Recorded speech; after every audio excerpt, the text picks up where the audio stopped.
Hello everyone, welcome. सो आज का session हम शुरू करें उससे पहले थोड़ा क्विक रिकैप हो जाए हमने क्या देखा था इसके अगले सेशन में। ठीक है।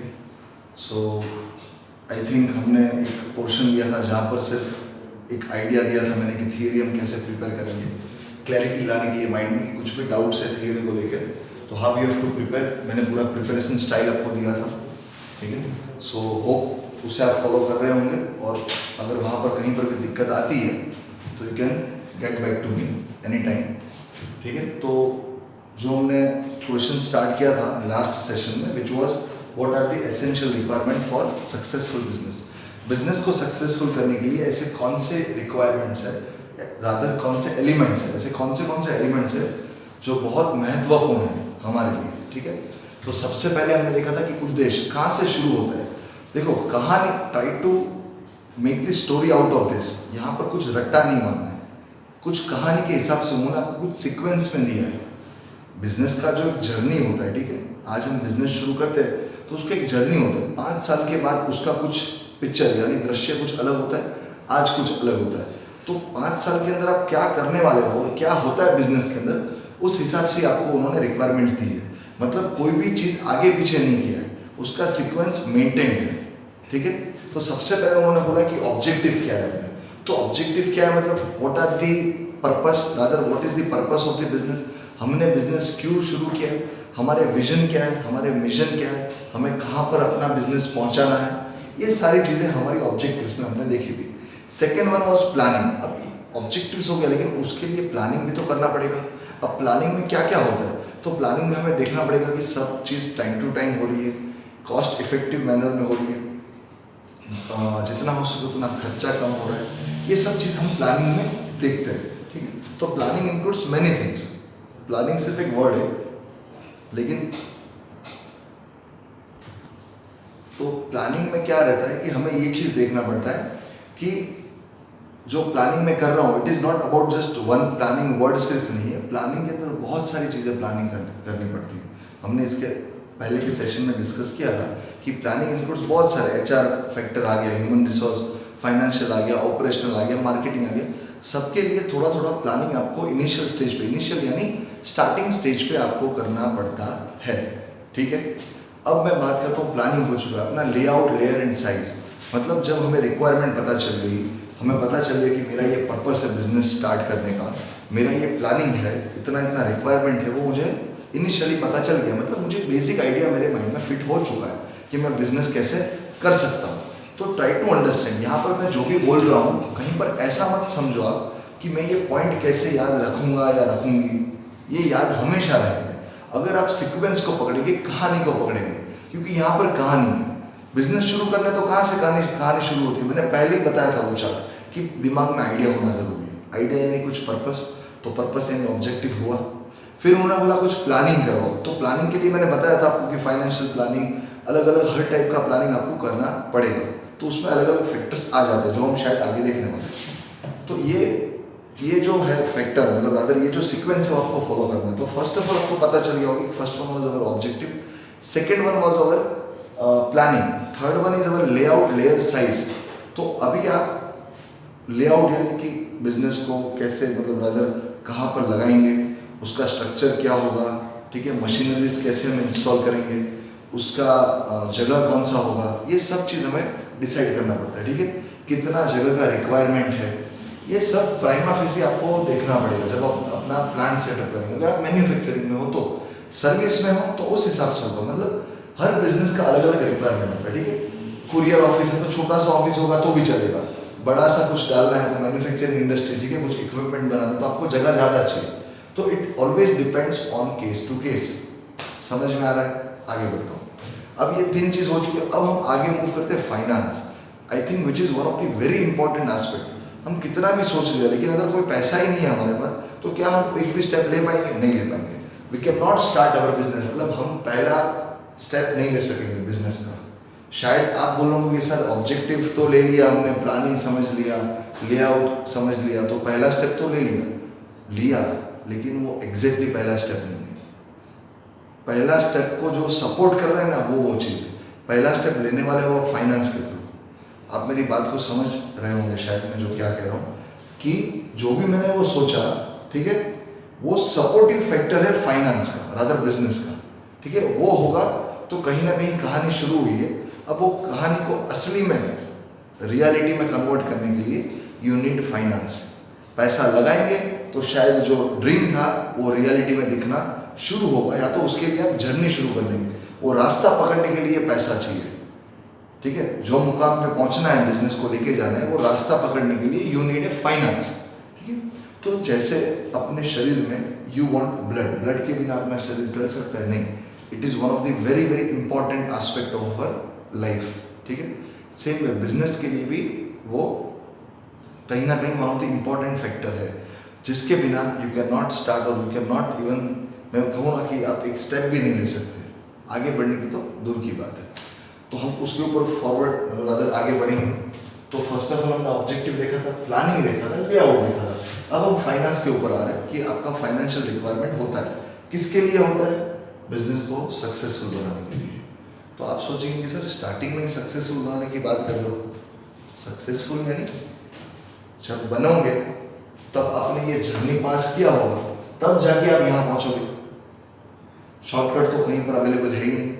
तो फाइनेंस के ऊपर हम क्या क्या डिस्कस करने वाले हैं वो हम रीड आउट करेंगे, लेकिन आपको बेसिक आइडिया जो मैं कहना चाह रहा था वो आपको मिल गया होगा कि अगर आपको बिजनेस का जर्नी स्टार्ट करना है, यू नीड अ फाइनेंस, ठीक है। वो मुकाम पर पहुंचाने के लिए आपको फाइनेंस ही लेके जाएगा, और कोई भी चीज़ लेके नहीं जा सकता, ठीक है। समझ में आया? आगे बढ़ता हूँ। और try to make things very crystal clear in your mind. मैं जब भी कुछ कहानी बता रहा हूँ तो उसे कनेक्ट करो, और अंदर you should try to visualise this things. मतलब आपको उसको, जैसे अपन कैसे माइंड में, जैसे आप जैसे कहीं घूमने गए हो, तो घूम के आए हो, तो आप किसी से डिस्कस करते हो तो आपके माइंड में वो सीन चलता है, ठीक है। सेम है, जब मैं आपको कुछ चीज़ विजुअलाइज करा रहा हूँ, कुछ एग्जाम्पल दे रहा हूँ, कुछ कंपनीज के एग्जाम्पल दे रहा हूँ, तो आप अपने आप को रिलेट करोगे, तो उससे क्या होगा कि आपको चीज़ें याद ऑटोमेटिक रहेगी, आपको रखनी नहीं पड़ेगी, ठीक है। अब जाता हूँ मैं आगे। Financial resources, finance is the life blood of business, ठीक है। Without finance it is very difficult to perform any activity of business. Therefore, ये पेज नंबर 11 पे मैं रीड कर रहा हूँ, therefore a businessman should make provision of necessary finance. तो उन्होंने क्या कहा कि लाइफ ब्लड है, ये बहुत इंपॉर्टेंट चीज़ है, इसके बिना आप आगे नहीं बढ़ सकते। इसके लिए उन्होंने बोला कि प्रोविजन आपको करके रखना पड़ेगा। प्रोविजन आपने अकाउंट्स में भी वर्ड सुना होगा, क्या है प्रोविजन? मतलब कुछ अलग निकालना, ठीक है, कुछ अलग निकालना कुछ हिस्से में से, या तो उसके लिए पर्टिकुलरली पैसा निकालना। जो भी सब्जेक्ट के लिए आपको पैसा चाहिए, आपके ऑब्जेक्टिव्स हो गए बिजनेस के, तो ऑब्जेक्टिव्स को फुलफिल करने के लिए अलग अलग डिपार्टमेंट में या तो अलग अलग जगह पे पैसा चाहिए, तो उसके लिए आपको प्रोविजन यानी से मतलब बंदोबस्त करके रखना पड़ेगा पैसों का, वो कहना चाह रहा है, ठीक है। He should decide various aspect of, rather therefore a businessman should make provision of necessary finance. इसका मतलब क्या हुआ? बंदोबस्त करके रखना पड़ेगा मुझे फाइनेंस, ठीक है। अब मैं आगे बढ़ रहा हूँ। For this purpose he should decide various aspect of financial requirement well in advance. उन्होंने क्या बोला? एडवांस में काम करो। वो अपन ने ऐसे गुजराती में कहा था कि आग लगी तभी आप कुएं के लिए मत जाओ, ठीक है। आग लगी तो तभी आप दौड़ेंगे तो कुछ फायदा नहीं है। तो आपको पहले से प्रिपेयर्ड रहना पड़ेगा। वेल इन एडवांस मतलब कि आप पहले से प्रिपेयर्ड हो। अपन एग्जाम देने जाते तो प्रिपरेशन करके जाते, आया ना। तो सेम वे यहाँ पर जब आप बिजनेस की बात कर रहे हो तो आपके माइंड में प्लान्स ऑलरेडी है, ऑब्जेक्टिव्स हैं, थोड़ा बहुत प्लानिंग करके रखा हुआ है। So you have to make necessary arrangement. आपको अरेंज करके रखना है फाइनेंस, कि ये ना हो कि कल जाके पैसे की जरूरत पड़े और हाथ में पैसा ना हो, वरना काम अपना डिले होगा। और डिले होगा तो हमेशा याद रखना, बिजनेस में कोई भी चीज़ डिले होता है तो उसका कॉस्ट लगता है। आप बोलोगे कॉस्ट मतलब वहाँ पर क्या खर्चा? खर्चा यानी अपॉर्चुनिटी का खर्चा, मतलब जो चीज़ आपको शायद मिलने वाला था वो नहीं मिलेगा। हमने पहले भी एक एग्जाम्पल लिया था कि जो शायद होता है कि आपके पास सप्लाई अवेलेबल नहीं है, आपको कोई ऑर्डर मिलने वाला है। एग्जाम्पल दे रहा हूँ, आपके पास सप्लाई नहीं, मतलब आपने प्रोडक्शन किया नहीं और आपके पास कोई ऑर्डर पेंडिंग पड़ा है, लेकिन जस्ट बिकॉज कि आपके पास सप्लाई नहीं था इसके लिए आप उनके साथ कॉन्ट्रैक्ट नहीं कर पाए। तो आप समझ पा रहे होंगे कि मेरे बिजनेस में से कैश तो नहीं गया, मेरा खर्चा वैसे नहीं हुआ तो नुकसान नहीं हुआ, लेकिन नुकसान कौन से तरीके का हुआ है? जो आने वाला था पैसा वो अब नहीं आएगा। क्यों? बिकॉज मैं रेडी नहीं था। तो सेम वे फाइनेंस में भी हमें जो भी फाइनेंशियल रिक्वायरमेंट है, रॉ मटेरियल के लिए पैसा लगाना, XYZ कोई भी ऑपरेशन बिजनेस के होते हैं, वहाँ मुझे पैसा लगाना है तो मेरे पास उसका बंदोबस्त होना ज़रूरी है, जिसको मैं बोलता हूँ प्रोविजन फॉर फाइनेंस। अब मैं आगे आ रहा हूँ थोड़ा और। अब कौन से पर्पस के लिए, जैसे short term and long term financial requirement, कुछ होता है ना कि जो अभी के लिए बहुत ज़रूरी है पैसा लगाना, फ्यूचर के लिए कोई पैसा हम इसके लिए अलग रखते हैं कि क्या पता भविष्य में ज़रूरत पड़े, फ्यूचर को कंसिडर करते हुए। तो दोनों तरीके का फाइनेंस हमें सेट करके रखना है बिजनेस के लिए, प्रोविजन करके। Cheaper and liberal source of finance. अभी कभी बार क्या होता है, मैंने पहले भी बताया कि कभी भी बिजनेस में कोई भी चीज़ हम किसी को फ्री में नहीं करके देते, वैसे कोई भी हमें फ्री में करके नहीं देगा। क्यों नहीं देता है मैं आपको बताता हूँ। आज मैं ऑनर हूँ बिजनेस का, हमें पता है कि कंपनी और ओनर अलग अलग होते हैं। आज मैंने पैसा कंपनी में लगाया तो आप समझ पा रहे होंगे कि मैंने मेरे पर्सनल पैसे सेक्रीफाइस किए कंपनी, क्योंकि कंपनी एक अलग आदमी है कानून की नज़र में, उसको खड़ा करने के लिए मैंने मेरे पैसे लगाए। जब मैं मेरे पैसे लगा रहा हूँ तो आप समझ पा रहे होंगे कि मैंने मेरा पैसा सेक्रीफाइस किया मतलब त्याग किया। क्यों त्याग किया? भाई मुझे मेरी कंपनी को ऊपर लेके जाना है। अब आप बोल रहे हो यार आपकी कंपनी है तो काहे का त्याग? मैं बताता हूँ। अगर मैंने मेरा पैसा वहाँ नहीं लगाया होता तो आप समझ पा रहे, आप समझ सकते हो कि वो पैसा मैं मेरे खुद के लिए यूज़ कर सकता था, शायद मेरे फैमिली मेम्बर्स के लिए यूज़ कर सकता था। इन शॉर्ट मैं उसे कहीं पर भी दूसरी जगह उपयोग कर सकता था, चाहे मुझे रिटर्न मिले या ना मिले। ठीक है, तो आज मैंने वो ना करते हुए वहाँ पैसा लगाया तो मुझे कुछ तो मिलना चाहिए। आया ना? तो सेम वे जब मुझे कुछ तो मिलना चाहिए तो कुछ को मैं कहता हूँ इंटरेस्ट। बैंक से लोन लेने जाते हैं तो बैंक उसका पैसा सेक्रीफाइस कर रहा है, वो आपको लोन दे रहा है, वरना वो किसी और को देके भी इंटरेस्ट कमा सकता था, या तो कहीं और लगाता, नई ब्रांच खोल देता बैंक की, कुछ भी कर सकता था उसके पैसे से। लेकिन आज वो हमको लोन दे रहा है, तो लोन दे रहा है तो वो अपना बिजनेस क्या कर रहा है, रादर अपना पैसे को सेक्रीफाइस कर रहा है। और कोई भी इंसान बिजनेस में सेक्रीफाइस फ्री में नहीं करेगा, दे विल चार्ज, और वो जो चार्ज करता है उसे मैं इंटरेस्ट कहता हूँ। तो अब मैं जब भी फाइनेंस देता हूँ बिजनेस के लिए तो दो तरीके से फाइनेंस आता है। हमने पढ़ा था कि एक ओनर्स निकालता है, मतलब जो शेयर कैपिटल हम देखते हो, ठीक है, जो कैपिटल के फॉर्म में होते हैं, पार्टनर्स होते हैं तो पार्टनर्स कैपिटल होता है, कंपनी होता है तो शेयर कैपिटल होता है। ठीक है, तो ओनर लेके आता है पैसा और दूसरा आता है हम बाहर से लेके आते हैं। तो बाहर से लेके आएंगे तो हमें ध्यान रखना है कि मैं कम से कम भाव में लेके आऊँ, मतलब जहाँ पर इंटरेस्ट रेट कम हो, ये सब मुझे देखना पड़ेगा। ये शायद मैं आपको फाइनेंशियल चीज़ समझा रहा हूँ, बट ये क्यों ज़रूरी है, क्योंकि हमें याद रहे, कहानी बहुत इंपॉर्टेंट है चीज़ों में। ठीक है, तो short term and long term financial requirements, cheaper and liberal source of finance, possible हो वहाँ तक कम इंटरेस्ट में पैसा लेके आओ बिजनेस में, क्योंकि हमारा कॉस्ट कम आए तो प्रॉफिट कहीं ना कहीं ज़्यादा दिखेगा। Finance is required for various purpose. कौन से पर्पस के लिए फाइनेंस चाहिए? सॉल्वेंसी मतलब क्या कि मेरी वो क्षमता कि जहाँ पर मेरे डेट है, मतलब कि जो भी मेरा अमाउंट किसी को बाकी है देने के लिए, डेट मतलब कि मुझे किसी को अमाउंट देना बाकी है, मेरा डेट क्रिएट हो चुका है, जैसे हम क्रेडिटर આપણે નથી કહેતા લેણદાર, તો મારામાં બી ક્ષમતા કે હું લેણદારને પૈસા પેમેન્ટ કરી શકું, એટલા પૈસા હું હંમેશા મારી પાસે રાખું છું, એને હું શું કહીશ? સોલ્વેન્સી। ઓલરાઈટ, નાવ નોર્મલ ગ્રોથ કરવા માટે બિઝનેસ ગ્રોથ કેવી રીતે થાય? એક્સપેન્શન કરીને થાય, ઓપરેશન્સ વધારીને થાય, પ્રોડક્શન કેપેસિટી ઇન્ક્રીઝ કરીને થાય, क्वालिटी इंप्रूव કરીને થાય। This is the part of growth. Simple. आगे बढ़ते हैं। मॉडर्नाइजेशन मतलब बहुत सारी चीज़ों में मॉडर्नाइजेशन होता है। जैसे आप पहले कुछ और मतलब अदर इक्विपमेंट्स का जो आपका लाइन था वो बहुत ओल्ड सिस्टम से था, अभी आपने कुछ नए इक्विपमेंट्स, नए मॉडर्न ज़माने के हिसाब से आपने अपने इक्विपमेंट्स निकाले, जो आपके इक्विपमेंट्स थे वो फास्ट बना दिए आपने। ठीक है, तो इनोवेशन करके, रिसर्च करके कैसे भी, तो ये सब चीज़ उसमें आती है। एंड डाइवर्सिफिकेशन मतलब क्या?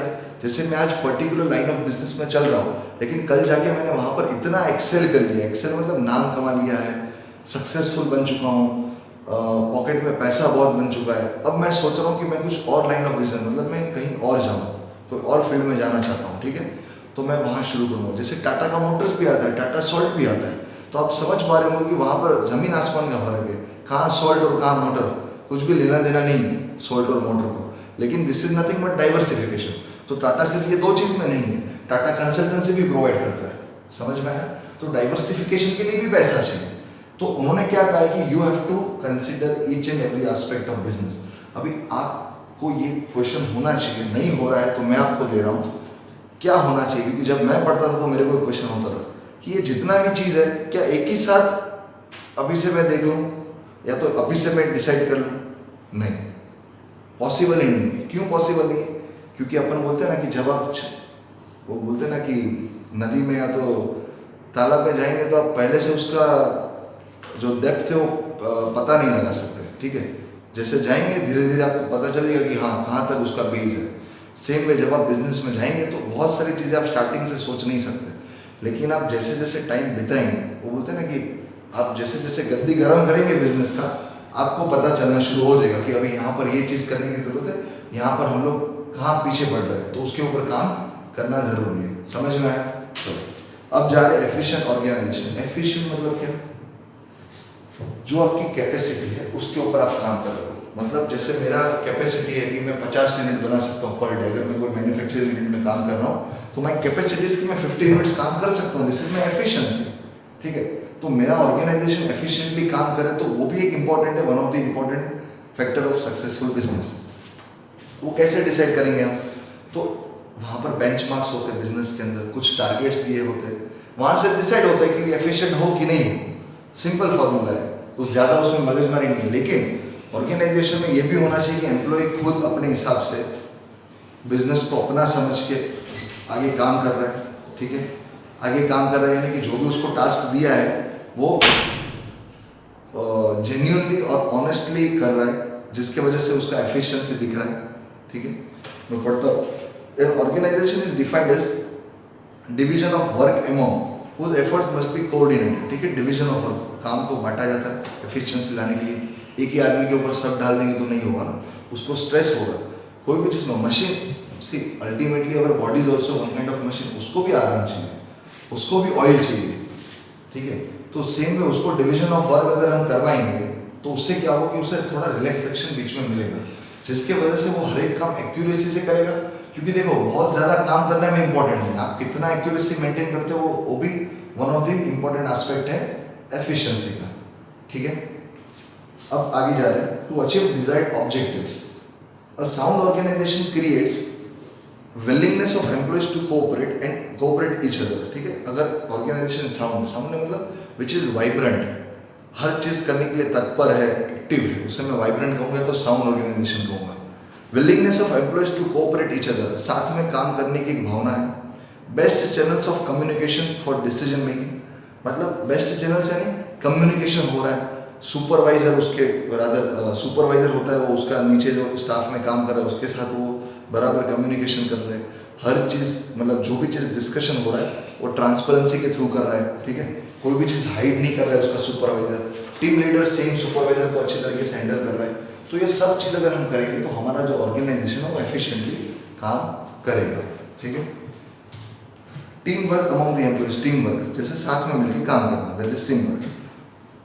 और किसी के ड्रॉबैक्स है, अगर मान लो कि कोई परफॉर्म अच्छा नहीं कर रहा है तो कोई किसी में वीक है तो उसे समझा के ऊपर लाना, ये सब टीम वर्क का काम है। Only the collection of people at one place or people going together in one direction do not create an efficient organization। उन्होंने क्या कहा कि वो झुंड की तरह अगर कोई एक जगह जा रहा है, ठीक है, बहुत ज़्यादा लोग इकट्ठा हो गए उसके ऊपर काम कर रहे हैं, तो उसे हम एफिशिएंट ऑर्गेनाइजेशन नहीं कर सकते।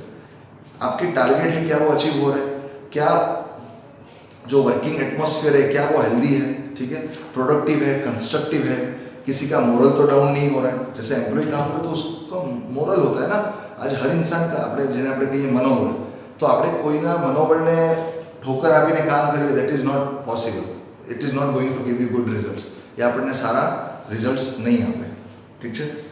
देर are 3 essential elements of efficient organisation. હવે એફિશિયન્ટ ઓર્ગેનાઇઝેશન જો કરવું હોય તો એમાં 3 ઇમ્પોર્ટન્ટ એલિમેન્ટ્સ છે, જે સક્સેસફુલ બિઝનેસ માટે આપણે એટલા બધા જોઈ રહ્યા છે। સેમ વે એફિશિયન્ટ ઓર્ગેનાઇઝેશન કરવું હોય તો what are the 3 important elements?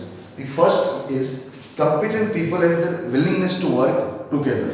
Competent people and their willingness to work together. Competent person means मैं तुमने पहला भी बात करी थी, ફરી વાર કહેલો છું। ફોર એક્ઝામ્પલ પર્ટિક્યુલર પોસ્ટ છે એના માટે આપણે ડિસાઇડ કર્યું છે કે MBA ઇન ફાઇનાન્સ કરવી હોય તો જ અમે ફાઇનાન્સ ડિપાર્ટમેન્ટમાં રાખીશું। So this is something which you have set as some eligibility criteria. હવે એ માણસ એમાં ફિટ થતો હોય તો જ ઇન્ટરવ્યૂ માટે અપિયર થશે. And if at all he is that person from the MBA in finance background, then he is known as the competent person for that job. वो जॉब के लिए वो बंदा कॉम्पिटेंट है ऐसा माना जाएगा. क्यों? कि जो भी बेसिक रिक्वायरमेंट है वो फुलफिल कर रहा है, तभी जाके मैं उसे कॉम्पिटेंट कहूँगा. अभी कोई इंसान को फील्ड का नॉलेज ही नहीं और उसे मैं वहाँ रख दूंगा तो वो परफॉर्म नहीं करेगा.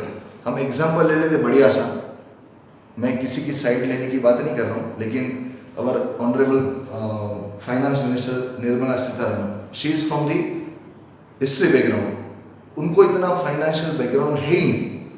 सो वहाँ पर वो मैडम कभी सजेस्ट नहीं कर सकते. अगर मीटिंग चल रही है तो वो सजेस्ट नहीं कर पाएगा. अभी उन्होंने क्यों रखा वो हमें नहीं पता है, वो हमें डिस्कस नहीं करना है. लेकिन व्हाट आई एम इनटू से इसकी, जैसे अर्लियर कौन थे?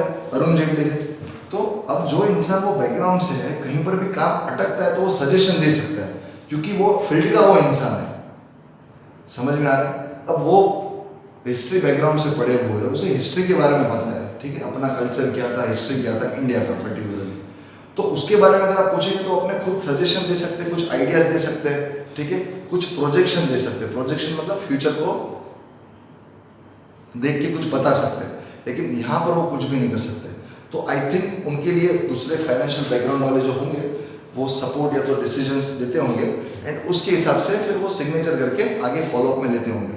सो यहाँ पर क्या होता है कि फिर आप अच्छे से परफॉर्मेंस, जो पर्टिकुलर इंसान है तो जो पोस्ट है उसका फ़ायदा नहीं उठा सकते.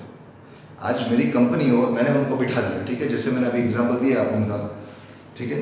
तो अब वो जो फाइनेंस का जो है, मेरा पर्पस क्या होता है कि वो मुझे फाइनेंस में कहीं हेल्प करे, कुछ सजेशंस दे. अब वो मुझे सजेशंस ही नहीं दे पाएंगे तो मैं वो पोस्ट का करूँ क्या? तो मैं ऐसा बोल सकता हूँ कि वो कॉम्पिटेंट पोस्ट के लिए नहीं है, क्योंकि उनका बैकग्राउंड ही वो नहीं है. You are not eligible itself. वहाँ पर कुछ भी चलता है, ठीक है.